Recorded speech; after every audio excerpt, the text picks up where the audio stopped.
नमस्कार.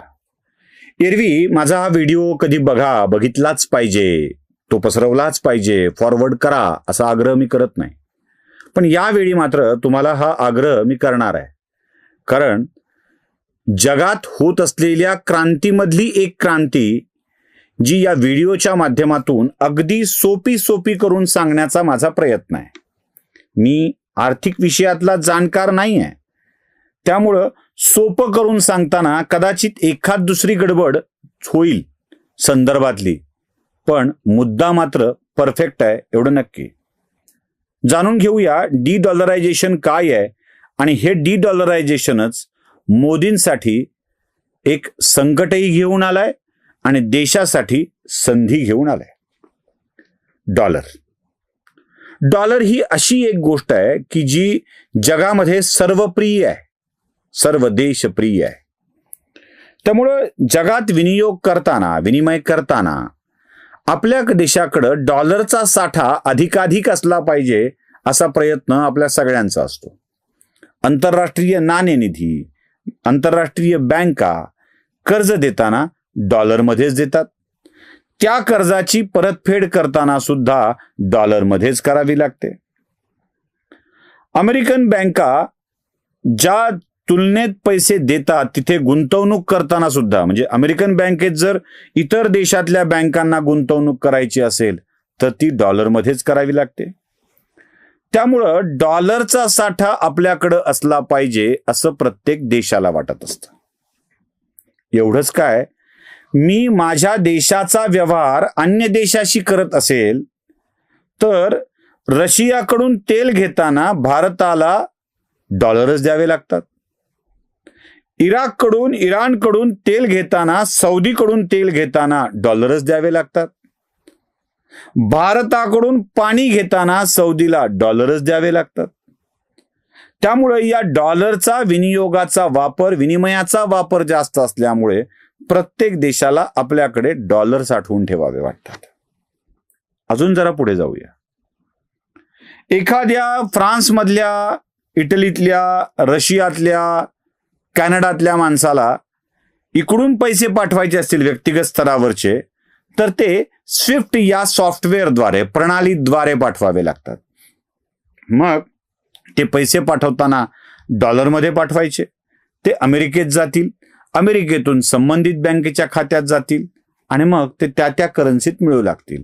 भारतीय रुपयात जातील, डॉलरमध्ये बदलतील, डॉलरमधून रशियात पाठवले तर रुबलमध्ये बदलतील आणि तिथल्या माणसाला ते मिळतील. त्यामुळे डॉलर आवश्यक होतं. व्यवहारात डॉलर आवश्यक, देवाणघेवाणीत डॉलर आवश्यक, आंतरराष्ट्रीय कर्जात फेडीत डॉलर आवश्यक. त्यामुळं साठवा रे साठवा, डॉलर साठवा अशी स्पर्धाच सुरू होऊन जाते. जितकी डॉलरची खरेदी वाढेल तेवढा डॉलरचा दर वाढत राहतो, महाग होत जातो. बाजाराचं साधं सरळ सूत्र आहे, ज्याची मागणी जास्त त्याचा दर अधिक. त्यामुळं डॉलरचा दर वाढत जातो आणि डॉलरवाला देश म्हणजे अमेरिका अधिकाधिक कमवत राहतो. मोदींनी चक्क डॉलर विकायला काढलेत. वेडेपण आहे. डॉलरचा साठाच कमी करायचा, मग भारत व्यवहार कसा करणार? मोदींनी करोडो डॉलरचा साठा बाहेर काढल्यामुळं अमेरिका बिथरली आणि अमेरिकेने या साठ्यामुळेच भारतावर निर्बंध लादायला सुरुवात केली. आता केवळ डॉलर बाहेर काढणे यामुळे निर्बंध लादेल का?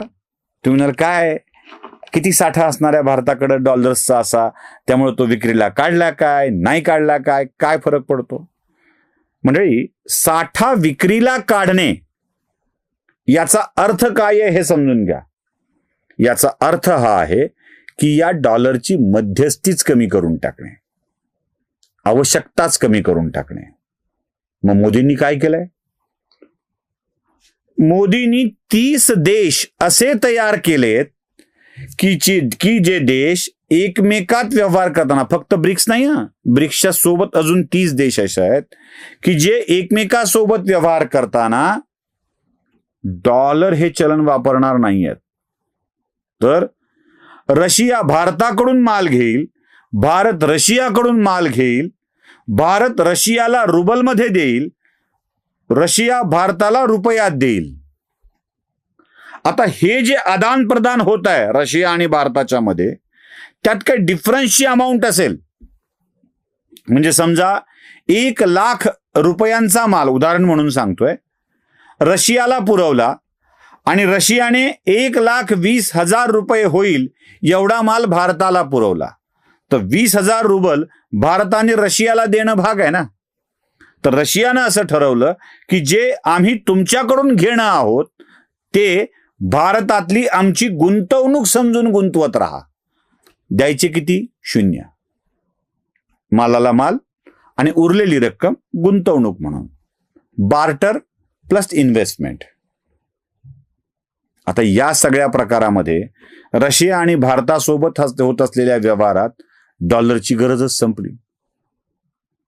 असे 30 देश तयार झाले. तुम्हाला आठवत असेल, ब्राझील नावाच्या देशाच्या अध्यक्षांनी आम्ही ट्रम्पला बोलणार नाही, तर आम्ही मोदींशी बोलू, पुतीनशी बोलू, अन्य देशाशी बोलू असं सांगितलं आणि ट्रम्पला उडवून लावलं. आता हे फार मोठा पराक्रमाचा किंवा अशी कुठे टक्कर देणं शक्य आहे का, हे असली काही वाक्य बोलली जातील, मला माहिती आहे बोलली जातील. पण लक्षात ठेवा, ज्या देशाला $4 ट्रिलियन इकॉनॉमी पर्यंत स्वप्नवत, 3च स्वप्नवत वाटत होतं, त्याला $4 ट्रिलियन इकॉनॉमी पर्यंत भारत घेऊन आला आहे. त्या देशाला बाकी जगताला जोडून अशक्य असं काहीच नाही. 30 देशांचा व्यवहार सुरू झालाय आणि अजून त्यात 20 देश जोडले जात आहेत. म्हणजे जगातल्या 50 देशांची डॉलरची आवश्यकताच संपणार आहे. जे डॉलर लागणार आहेत ते फक्त अमेरिकेसोबत व्यवहार करायला किंवा अमेरिकेशी संबंध असलेल्या देशासोबत व्यवहार करायला. आता डॉलरची आवश्यकता संपणं म्हणजे काय हे लक्षात घ्या. कसा जबरदस्त फटका आहे. देशातला अंतर्गत व्यवहार म्हणजे देशादेशातला मधला व्यवहार हा स्विफ्ट या प्रणालीद्वारे चालत होता. त्याचं पूर्ण नाव societies for world wide interbank financial transactions असं आहे. या स्विफ्टचा नंबर असायचा. आपल्याकडे IFCS नंबर असतो बघा बँकांना दिलेला, इंडियन फायनान्शियल असं काहीतरी आहे त्याचं. त्याप्रमाणे स्विफ्ट हा नंबर असायचा. Swift bank. जे युट्यूबर्स आहेत, ज्यांना फॉरेन करन्सी मधलं रेमिटन्स डॉलर मधलं होतं, त्यांना तो स्विफ्ट आकडा लागतो. तो स्विफ्ट हा तिथले पैसे तुमच्याकडं, तुमचे पैसे त्यांच्याकडं पोचविण्याचं काम करत होता. ही प्रणाली काम करत होती आणि यातला मोठा जगातला वाटा या स्विफ्टद्वारे फिरत होता. अजून एक महत्वाची गोष्ट याच्यामध्ये घडते आहे. हे तुम्ही जे स्विफ्ट बघितलं त्याच्यामध्ये याला पर्याय काय आहे? हा तर 30 देशांचा पर्याय आहेच आहे. भारताने विकसित केलेली UPI प्रणाली ही आता यशा ट्रान्झॅक्शनला अधिक सुलभ करते आहे. या UPI प्रणालीमुळे पैसे इकडचे तिकडं पाठवणे अधिक सुलभ झालंय. त्याला डॉलरच्या मध्यस्थीची गरज उरलेली नाही आहे.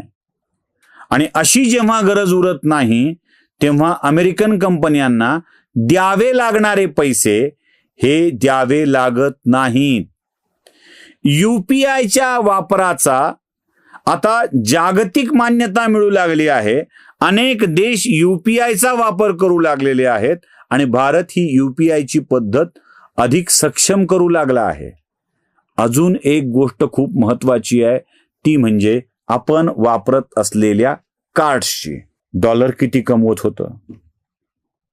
आंतरराष्ट्रीय नाणेनिधी डॉलरमध्ये व्यवहार करून किती कमवत होती? आता या स्विफ्टचा वापर कमी करून भारत आपल्या टेक्निक आणतोय.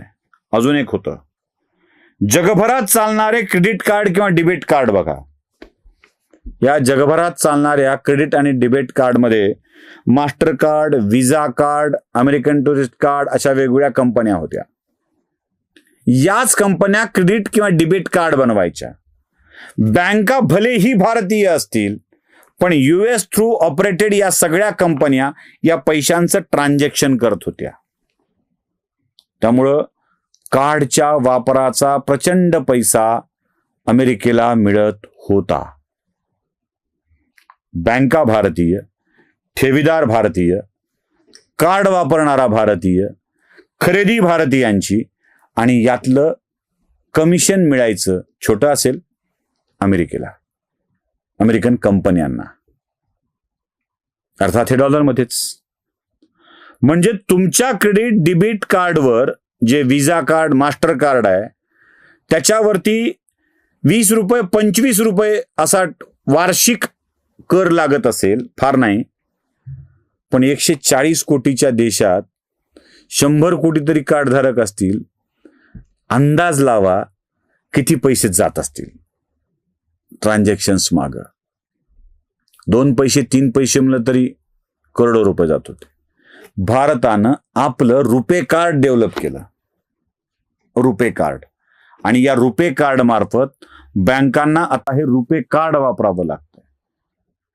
आणि या रुपे कार्डच्या माध्यमातून होणाऱ्या व्यवहारामुळे डॉलरला द्यावे लागणारे, US कंपन्यांना द्यावे लागणारे पैसे, डॉलरमधून द्यावे लागणारे पैसे एकदम कमी झाले. डी-डॉलरायझेशन. जेव्हा जगाची अमेरिकेच्या चलनाची आवश्यकताच कमी होईल, तेव्हा ते साठवण्याची गरज असणार नाही. वास्त्रो आणि नास्त्रो असे 2 प्रकारचे अकाउंट आहेत. कुणी त्याला वास्ट्रो म्हणतं, नास्ट्रो म्हणतं. कुणी वास्त्रो म्हणतं, कुणी नास्त्रो म्हणतं. म्हणजे उच्चारातला फरक आहे. हे अकाउंट काय आहेत? वास्त्रो अकाउंट म्हणजे, समजा मला रशियात पैसे पाठवायचे आहेत, मी पाठवलेत, त्या जागतिक सिस्टीम मधून म्हणजे अमेरिकेतून, US कंपन्यांच्याकडून माझा रुपया म्हणजे माझे 1 लाख रुपये मी रशियातल्या माझ्या मित्राला, नातेवाईकाला पाठवले, तर ते 1 लाख रुपये डॉलरमध्ये कन्वर्ट व्हायचे. तिथून ते वास्त्रो अकाउंटला टाकले जायचे रशियातल्या, ते रुबलमध्ये कन्वर्ट करून, म्हणजे डॉलरमध्ये कन्वर्ट करायचे कमिशन वेगळं, ते असेल 20 पैसे 30 पैसे 40 पैसे 50 पैसेपर्यंत, आणि पुन्हा परत रुबलमध्ये कन्वर्ट करायचे पैसे वेगळे, 10-20 पैसे जरी असेल तरी एका व्यवहारामागं 40 पैशाचा विचार केला तर काय ट्रान्झॅक्शन्स होतात आणि काय ते कमवतात याचा अंदाज तुम्हाला येऊन जाईल.